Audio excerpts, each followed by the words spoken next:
name is Natalie. What is bias? Treating people differently in a way that strips them of their dignity, respect, being unfair to them, refusing them access to things that should reasonably and are reasonably the right of every human being.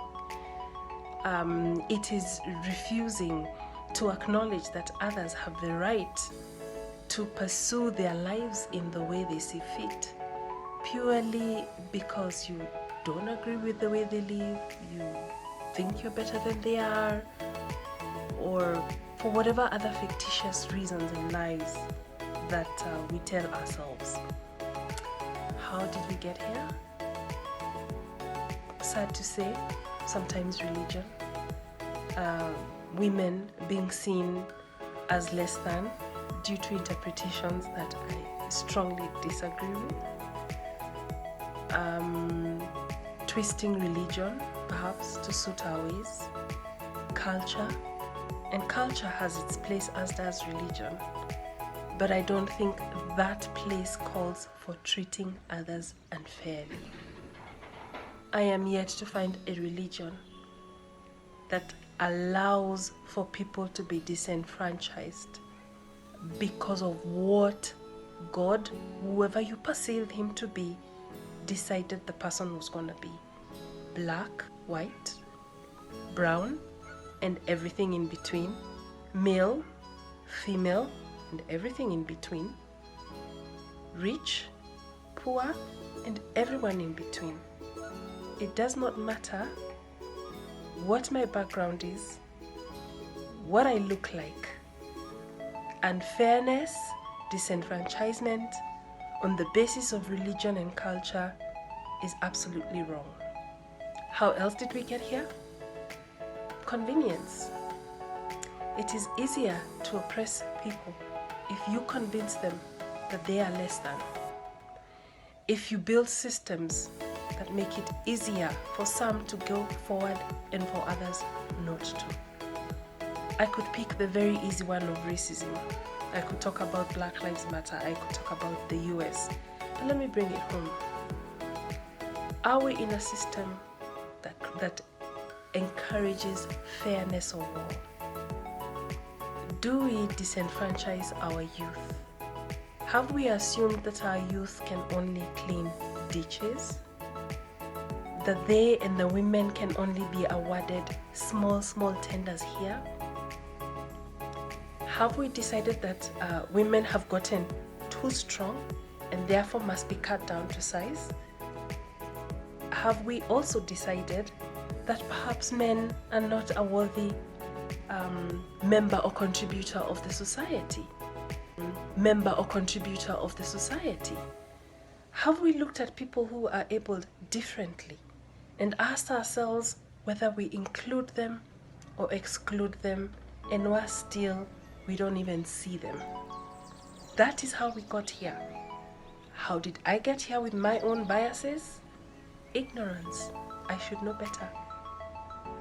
As a woman, as a Black woman, as someone who has been disenfranchised or almost disenfranchised because of my gender, my color, and being young or looking young at some point, then I should know better. So how did we get here? We refuse to confront our biases. We refuse to accept that each of us has biases. That's how we got here. Those biases are unreal. Challenge the thoughts in your head. Challenge them. And giving strength to people who need to live with dignity and fairness does not take away and should never take away from anybody else. There is no power sharing here. It is the world is open for all of us. Let's eliminate the bias in our heads, the bias in our minds, in our religion, in our culture, in our systems, in our way of lives. I need to manage my bias first before I talk about bias that sits elsewhere. That's what bias means to me. That's how I experience it. Thank you. Guys, how are you? My name is Wilbroda. I work with Evidence Action as Senior HR Associate, and I'm here today to talk about bias, which you all know as favoritism or unfairness to one person or a group in a way that is considered not welcome. So getting to understand how we got to this idea of bias, maybe way back how it came up. Sometimes you can say that biasness can be positive and helpful in a scenario whereby as a person you're choosing food that is considered healthy, or staying away from people you feel are harmful to you. That's positive in some way. So I would say biasness started long time ago when most of us are growing up. We can picture from our past experiences, from our childhood memories.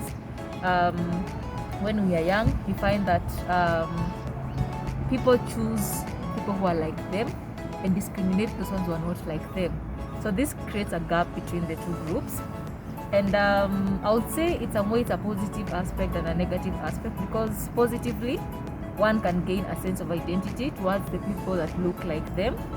But if taken to the extreme level, it can lead to the generation of us versus them factor, which to some extent can be very harmful to a person.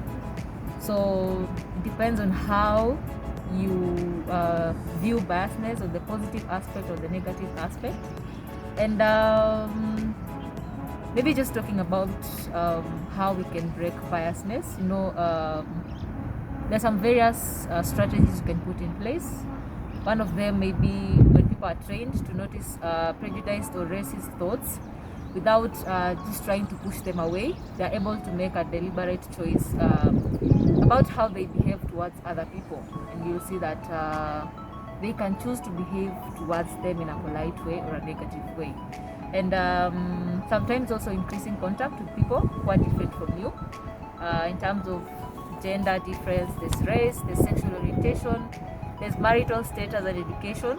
So just trying to increase that contact between you and those people you feel are different from you can actually create a good environment and can break that bias between you and the other party. So generally I would say just changing the way you do things, how you view people, can actually break that bias and